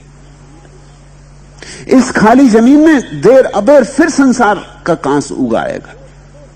एक मजे की बात ख्याल रखना, गुलाब का फूल अपने आप नहीं उगता, घास पात अपने आप उगता है। घास पात को लाना नहीं पड़ता कि तुम जाओ बीज बाजार से खरीद के लाओ तब उगेगा। तुम बैठे भर रहो जमीन साफ करके, वो अपने से उग जाएगा। जमीन साफ कर ली तो और ढंग से उगेगा, क्योंकि पत्थर इत्यादि सब अलग हो गए, अब बड़े मजे से उगेगा। तुम जल्दी ही पाओगे जमीन हरी हो गई। गुलाब अपने से नहीं उगेगा, गुलाब को तो लगाना पड़ता है। फकीर की ठीक परिभाषा पलटू कर रहे हैं। साहिब वही फकीर है जो कोई पहुंचा होए, जिसके जीवन में गुलाब के फूल खिले हो, परमात्मा खिला हो, वो फकीर है। संसार छोड़ देना पर्याप्त नहीं है, परमात्मा पाना जरूरी है। ये विधायक परिभाषा हुई, नकार से परिभाषा नहीं करनी चाहिए। ऐसा समझो कि एक आदमी है, कोई पूछे कि आदमी आंख वाला है, इसकी क्या परिभाषा? तुम कह सकते हो क्योंकि ये अंधा नहीं है। ये तो ठीक बात हो गई कि जो अंधा नहीं वो आंख वाला होना चाहिए, लेकिन जो अंधा नहीं वो भी आंख बंद किए बैठा हो सकता है, आंख पे पट्टी बांधी हो सकती। जो अंधा नहीं है वो भी सोया हो सकता है, तो भी आंख वाला नहीं। आंख वाला तो वही है जिसे दिखाई पड़ता है, और कोई परिभाषा से काम ना चलेगा। अंधा नहीं है, इतनी नकारात्मक परिभाषा काफी नहीं। अंधा नहीं है ये तो ठीक है, काम चलाऊ परिभाषा हो गई। फकीर वह जिसने संसार छोड़ा, ये ऐसे ही है जैसे आंख वाला वह जो अंधा नहीं। आंख वाला वह जिसे दिखाई पड़ता है, जिसे दर्शन होता है। अंधा नहीं होने से क्या होता है? आंख रहते भी आदमी आंख बंद किए बैठे रहते तो भी दिखाई नहीं पड़ेगा। संसार छोड़ दिया ये तो ठीक है, लेकिन परमात्मा दिखाई पड़ा या नहीं, असली बात तो वहां तय हो गई। साहिब वही फकीर है जो कोई पहुंचा होए, जो कोई पहुंचा हो नूर का छत्र विराजे, जिसके चारों तरफ परमात्मा की रोशनी हो, जिसकी रोशनी दूसरों को भी अनुभव हो, जिसके आसपास रोशनी का छत्र हो, आभा मंडल हो, जो ज्योति से जगमग हो, जिसके छोटे से दिए में सूरज उतरा हो। जो कोई पहुंचा हो नूर का छत्र विराजे, सबर तखत पर बैठी, तूर अठ पहरा बाजे, और जो संतोष के सिंहासन पर विराजमान हो। सबर, सब्र, संतोष, सबर तखत पर बैठी, जिसे तुम पाओ कि जो संतोष के तख्त पर बैठा है, परितुष्ट है, जिसे अब न कहीं जाना न कहीं कुछ पाना, पा लिया जो पाना था। परमात्मा पाने के बाद और क्या पाने को बचता है? तो जिसने परमात्मा पा लिया उसको कुछ पाने को नहीं बचता। पाने की दौड़ गई, आपाधापी समाप्त हुई। सबर तखत पर बैठ, तूर 8 पहरा बाजे। और जिसके पास 8 पहर संगीत का नाद हो रहा हो, निनाद बज रहा हो, उत्सव चल रहा हो, रस बह रहा हो, तूर 8 पहरा बाजे। जिसके पास अगर तुम चुप होकर बैठ जाओ तो तुम अपूर्व संगीत में डूबने लगो। जिसके पास अगर तुम शांत होकर बैठ जाओ तो डोलने लगो जैसे सांप डोलता है तुरही को सुनकर। तूर 8 पहरा बाजे, सबर तखत पर बैठ। ये परिभाषा कर रहे हैं वो। कौन है केवट? किसको सदगुरु चुनोगे? देखना संतोष, जांचना संतोष से।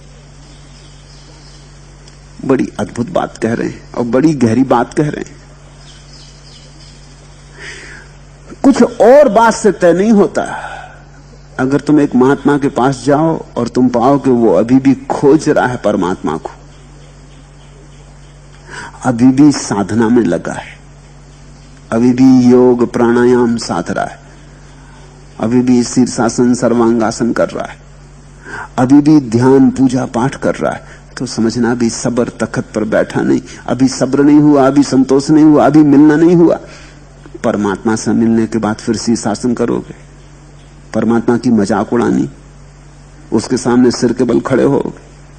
कि परमात्मा से मिलने के बाद पूजा पाठ करोगे। अब क्या पूजा पाठ? कि परमात्मा से मिलने के बाद मंदिर मस्जिद जाओगे। अब कैसा मंदिर, कैसी मस्जिद? अब तो सभी उसका हो गया। फकीर बायजीद के संबंध में कहा है कि वो रोज मस्जिद जाता था, वर्षों से जाता था, बीमार हो तो भी जाता था, कभी चूकते ही नहीं था, 5 नमाज मस्जिद में करता था। लोग तो ये भूल ही गए थे कि बायजीद के बिना और मस्जिद हो सकती। गांव नहीं छोड़ता था, क्योंकि दूसरे गांव जाए मस्जिद ना हो, रास्ते में रुकना पड़े मस्जिद ना हो, तो वो गांव नहीं छोड़ता था। एक दिन मस्जिद नहीं आया, सुबह जो लोग मस्जिद पहुंचे नमाज पढ़ने, वो चौंके। उन्होंने कहा सिवाय इसके कि वो मर गया हो और तो कोई बात ही नहीं। जल्दी जल्दी नमाज पूरी करके भागे हुए बायजीद के घर पहुंचे। वो अपने बैठे एक झाड़ के नीचे एक तारा बजा रहे थे। उन्होंने पूछा, बायजीद क्या आप बुढ़ापे में दिमाग खराब हुआ, जिंदगी भर नमाज की अब छोड़ते हो? बायजीद ने कहा, जब तक पाया नहीं। अब क्या खाक करें, अब क्या कहां जाएं? अब एक तारा बजाते।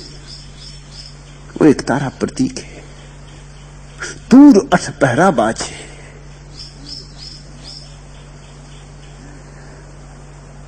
ध्यान अगर अभी भी करते हो तो फिर अभी पहुंचे नहीं। जो पहुंच गया वो ध्यान हो गया। अब कैसे ध्यान करे? जो पहुंच गया वो पूजा हो गया, उसका जीवन अर्चना हो गई। इसलिए कबीर कहते हैं, उठूं बैठूं सो परिक्रमा। अब मैं कैसे मंदिर की परिक्रमा करने जाऊं? अब तो उठना बैठना वही परिक्रमा है, क्योंकि जब भी उठता उसी के पास उठता हूं, जब भी चलता उसी के पास चलता हूं। खाऊं पीऊं सो सेवा। अब कैसे मंदिर में जाके भोग लगाऊं भगवान को? मैं खाता हूं उसी में सेवा हो जाती, क्योंकि वही खा रहा। सुनते हो? खाऊं पीऊं सो सेवा। सबर तखत पर बैठ, तूर 8 पहरा बाजे। तंबू है आसमान, जमी का फरस बिछाया। अब कहां छोटे मोटे मंदिर मस्जिद की जरूरत रही। तंबू है आसमान, जमी का फरस बिछाया। क्षमा किया छिड़काव।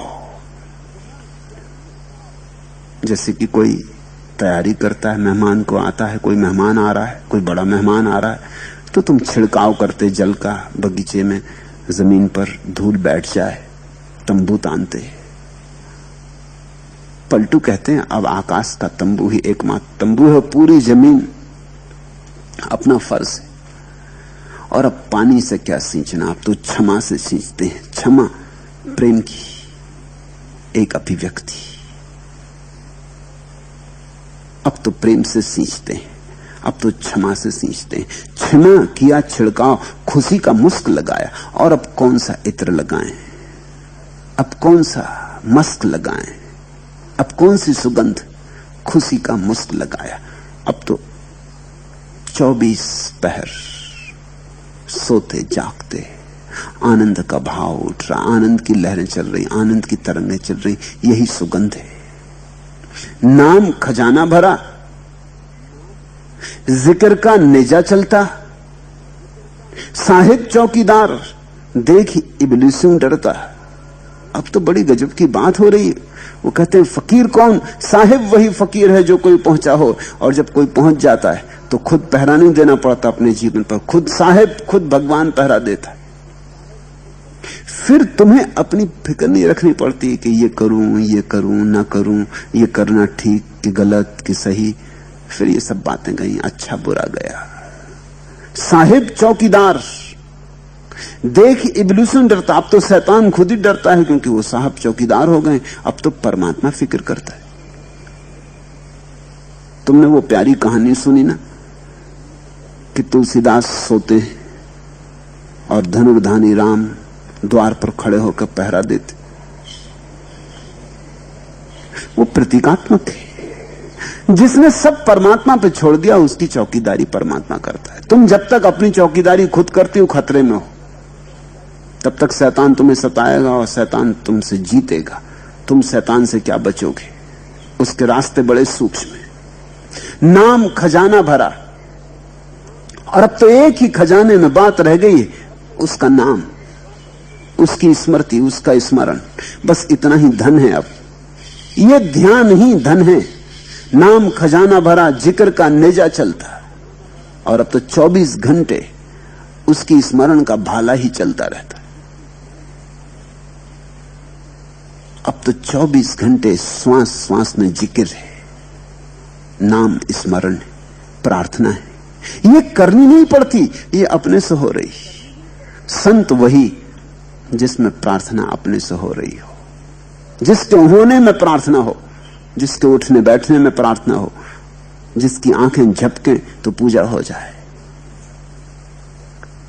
जिसके पास तुम जाओ तो तुम्हें परमात्मा पहरा देता हुआ मालूम पड़े। पलटू दुनिया दीन में उनसे बड़ा न कोई। पलटू कहते हैं फकीर से बड़ा कोई भी नहीं, ना इस दुनिया में ना उस दुनिया में। पलटू दुनिया दीन में उनसे बड़ा न कोई, साहिब वही फकीर है जो कोई पहुंचा हो। ऐसे किसी फकीर का हाथ पकड़ो, यारी करो, तो केवट मिले, तो माझी मिले, तो उस पार उतर पाओ। अपने से न पहुंच पाओगे। अपने से पहुंचने की धुन में इसी किनारे अटके रह गए हो जन्मों जन्मों से। अब हूं चेत गंवार, अब चेतो। लहना है सतनाम का, जो चाहो सो ले। और लाभ तो एक ही है दुनिया में, धन तो एक ही है दुनिया में। लहना है सतनाम का, जो चाहे सो ले। प्रभु के स्मरण के अतिरिक्त और कोई धन नहीं, और कोई लाभ नहीं। फिर जिसको लेना हो ले ले, रुकावट जरा भी नहीं है, कोई रोक नहीं रहा। तुम अपने ही हाथ से नहीं ले रहे हो, इसे ख्याल में रखना। जीसस ने कहा है, knock and the door shall be opened unto you, ask and it shall be given। मांगो और मिलेगा, खटखटाओ और द्वार खुल जाएंगे। राबिया ने तो कहा द्वार बंद ही नहीं है, खटखटाओ भी मत, आंख खोलो, द्वार खुले हैं। सूफी फकीर हसन रोज कहा करता था, प्रभु द्वार खोल, प्रभु द्वार खोल। बहुत देर हो गई, द्वार खोल। मैं तड़फ रहा हूं, रोता, छाती पीटता। एक दफा वो राबिया के घर ठहरा। वो वही जो करता था रोज सुबह से उसने किया, प्रार्थना की, फिर रोने लगा, छाती पीटने लगा, भाव बेहल कि हे प्रभु द्वार खोल। राबिया ने 1 दिन सुना, 2 दिन सुना, 3 दिन सुना। तीसरे दिन वो आए, उसने कहा कि बंद करिए बकवास, द्वार खोले, आंख खोल। और कहते हैं हसन जागा। जिंदगी भर से वो यही मचाए हुए था कि प्रभु द्वार खोल। राबिया की ये चोट की नासमझ क्या बकवास लगा रखी, आंख खोल, द्वार तो खुले ही है। कहते हैं पलटू, लहना है सतनाम का, जो चाहे सो ले। जिसने चाहा उसे मिला, किसी क्षण मिला, जिस क्षण चाहा। एक क्षण की भी देर नहीं होती, मगर तुम चाहती नहीं। तुम कुछ कूड़ा कचरा चाहते हो। कोई धन के लिए दौड़ रहा, कोई पद के लिए दौड़ रहा, परमात्मा के लिए कौन दौड़ता है? कभी कभी तुम परमात्मा की याद भी करते हो तो पद के लिए। चुनाव में खड़े हो गए तो जाके हनुमान जी को समझाते हो कि महाराज जरा ख्याल रखना। नारियल चढ़ाऊंगा। जब चुनाव में खड़े हो गए तो हनुमान चालीसा पढ़ने लगते हो, मस्जिद मंदिर पूजा पाठ करने लगते हो, साधु संतों के पास जाने लगते हो। मेरे पास लोग आ जाते, वो कहते हैं कि महाराज चुनाव में खड़े आशीर्वाद चाहिए। मुझे क्यों झंझट में डालते हो, तुम पाप करो, मुझको भी फंसाओगे। जिस दिन चुनाव छोड़ना हो उस दिन आ जाना, मैं आशीर्वाद दे दूंगा। मैं करिए चुनाव के लिए तो आशीर्वाद मत लो, क्योंकि फिर तुम जो करोगे उसका भी जुम्मा मेरा हो जाएगा, मेरा कोई हाथ नहीं इसमें। बड़े हैरान होते, क्योंकि और साधु संतों के पास जाते हैं वो तो जल्दी से आशीर्वाद देने को तैयार। आशीर्वाद देने में लगता ही क्या है किसी को, मिलने वाले को मिल गई आशा और देने वाले का कुछ जाता नहीं। तुम कभी परमात्मा की याद भी करते हो तो गलत कारणों से करते हो। उसकी याद तो बस उसी के लिए की जानी चाहिए, कोई और हेतु नहीं होना चाहिए। लेना है सतनाम का जो चाहे सो ले, जो चाहे सो ले, जाएगी लुट और आई। और बहुत देर मत करो, कहीं ऐसा ना हो कि दूसरे लूट लें, सब लूट ही जाए और तुम ऐसे ही बैठे रह जाओ। जो चाहे सो ले, जाएगी लुट और आई। तुमका लूटी हो यार गांव जब दहिए लाई। और क्या तुम बैठे बैठे तब की राह देख रहे, जब सब पूरा गांव लूट लेगा तब? तुमने कोई ऐसी जिद बांध रखी कि जब सब लब लूट चुकेंगे तब आखिरी में हम? तुमका लूटी हो यार गांव जब दहिए लाई, ताके कहा गंवार मोट भर बांध से ताबी। इसलिए पलटू कहते हैं कि गंवार, इसलिए तुझको गंवार कहना पड़ रहा कि तू काहे के लिए रुका है, पूरा गांव लूट लेगा तब तू लूटेगा। ताके कहा गंवार, इसलिए मजबूरी तुझे गंवार कहना पड़ रहा है कि देर मत कर, जल्दी से खोल अपनी गठरी और बांध ले, और जितना बांध सके बांध ले। ताके कहा गंवार मोठ भर बांध से ताबी, जल्दी कर और जल्दी से अपनी गठरी बांध ले, अपने हृदय को भर ले परमात्मा से। किस प्रतीक्षा में रुका है? लूट में देरी करे ताही की होए खराबी। जो देर करेगा वो व्यर्थ ही दुख पाता है, क्योंकि जब तक तुमने नहीं लूटा परमात्मा को तब तक तुम दुख में रहोगे, नरक में रहोगे। लोग सोचते हैं नरक कहीं और है, तुम जहां हो ये नरक है। जब तक परमात्मा नहीं लूटा तब तक तुम नरक में हो। ये भी खूब मजेदार तरकीब है पंडितों ने खोजी कि नरक कहीं दूर जमीन के पाताल में, तुम कभी जाओगे नरक में। ये भी खूब मजेदार तरकीब है, इससे तुम निश्चिंत हो गए। तुम कहते हो हम थोड़ी नरक में, नरक में तुम हो। मैंने सुना है एक आदमी मरा,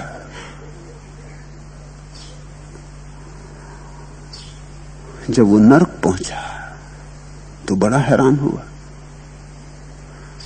वहां तो हालतें बड़ी अच्छी थी, तो उसने पूछताछ की, शैतान के पास गया कि हमने तो बड़ी बदनामी सुनी नरक की, यहां की हालतें तो बड़ी अच्छी, पृथ्वी पे हालतें इससे ज्यादा खराब है। शैतान ने कहा कि वो पंडितों की तरकीब है, अंत असलियत यही है कि नरक वही है।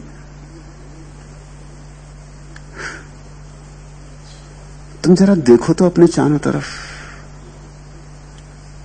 अपने भीतर, अपने बाहर, और क्या नरक होगा, और क्या बुरा हो सकता है?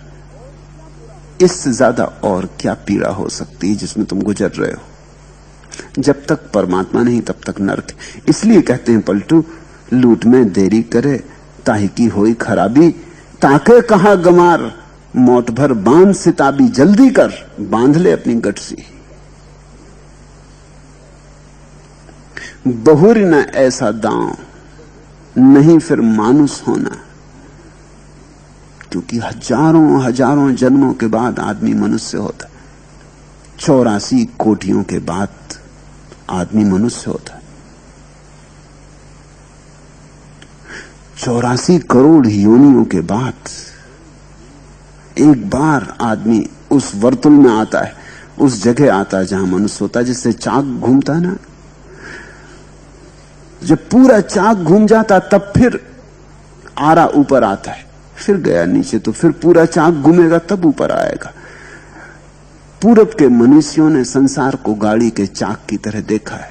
वो जो भारत के ध्वज पर चाक का निशान है, वो जिन्होंने चुन के रखा उनको शायद अंदाज भी ना हो कि वो किस लिए चाक का निशान है। वो बौद्ध चक्र है, वो अशोक ने अपने पत्थरों पर खुदवाया था। प्रतीक है वो संसार का कि यहां सब चीज घूम जाती, पूरा घूमना पड़ता, फिर एक दफा चूके ऊपर आके तो फिर पूरा चक्कर है, फिर पूरा चाक जब होगा तब फिर दोबारा लौटोगे, न मालूम कब दोबारा आदमी होगे। बहुरी न ऐसा दांव, फिर दोबारा दांव मिले न मिले, अवसर आए न आए या कब आए, बहुर न ऐसा दांव नहीं फिर मानुस होना। क्या ताके तू ठाड़, हाथ से जाता सोना, और तू खड़ा खड़ा क्या कर रहा है, क्या ताक रहा है, दिखाई गिर क्यों बना है, तमाशबीन क्यों बना है, लूट ले अजहू चेत गमार। बहुरी न ऐसा दांव नहीं फिर मानुस होना, क्या ताके तू ठाड़, हाथ से जाता सोना, पलटू मैं उरन भया। मोर दोस्त जिंदे, लहना है सतनाम का, जो सा है सो ले। पलटू कहते हैं, और ख्याल रखना, मुझे जो कहना था मैंने कह दिया, मैं उऋण हुआ, मुझे मिल गया। इतना और ऋण बचा था। जिस व्यक्ति को भी मिलता है उस पे इतना ऋण बचता है कि वो दूसरों को भी कहते हैं।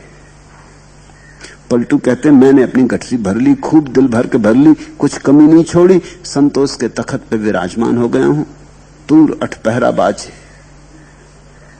इतना ऋण और बचा था कि तुमसे कह दूं कि कैसे मैंने लूटा, कैसे मैंने पाया, और कैसे पाके मैं धन्यभागी हुआ। पलटू मैं उरिन भया, अब मेरी झंझट मिटी, मुझसे मत कहना पीछे, मैंने ऋण चुका दिया। मोर दोस्त जिंदे, इसलिए मुझे कोई भूल के भी दोष ना दे पीछे, फिर मुझसे मत कहना कि पलटू तुम्हें मिल गया और हमको खबर ना थी। हम तुम्हारे पास ही थे, हमें बता तो देते कि खजाना इतने करीब है। तुमने खोद भी लिया, गठरी भी भर ली, बैठ भी गए सिंहासन पर, आनंद में मगन भी हो गए, और हम भटकते ही रहे और अंधेरे में टटोलते ही रहे। हमें खबर तो दे देते, पुकार तो दे देते, जरा हमें चेता तो देते, फिर मुझसे मत कहना, मुझे दोष मत देना। पलटू बड़ी प्यारी बात कह रहे हैं। पलटू मैं उरन भया, मोर दोस्त जिंदे, लहना है सतनाम का, जो चाहे सो ले ना। अब मैंने सब दरवाजा खोल दिया, सीधी सीधी बात कह दी कि ये पड़ा है सतनाम का लहना, ये प्रभु स्मरण का धन है, जिसको लेना हो ले ले। फिर पीछे मुझसे मत कहना कि हमको खूब भटकाया, बता देते तो ना भटकते। पलटू के इन वचनों पर ध्यान करो।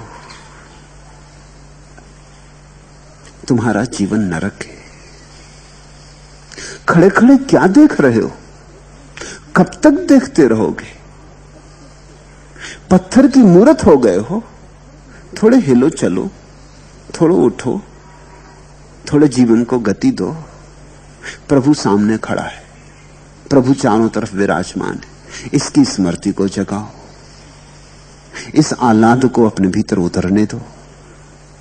ये किरण तुम्हारे भीतर जाना चाहती है, ये किरण तुम्हारे अंधेरे को तोड़ना चाहती है, ये सूरज तुम्हारे भीतर प्रभात बनना चाहता है। आंख खोलो। और ऐसे भी बहुत देर हो चुकी, कितने जन्मों से तुम भटक रहे हो,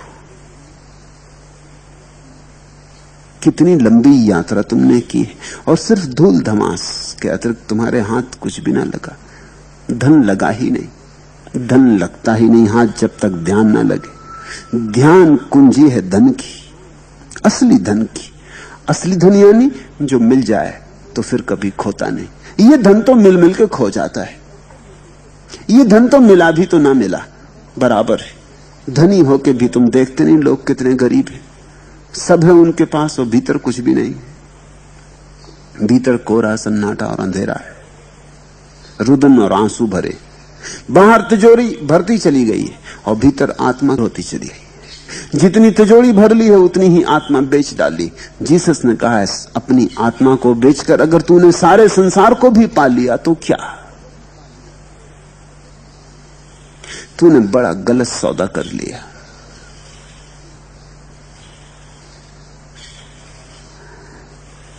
जागो, थोड़ा होश संभालो, थोड़े से कदम ठीक और मंजिल दूर नहीं, थोड़ा होश अडिग और मंजिल दूर नहीं, थोड़ी श्रद्धा की स्फुरना और मंजिल दूर नहीं। और नाव की पूजा में मत लगे रहना, मांझी को खोजो।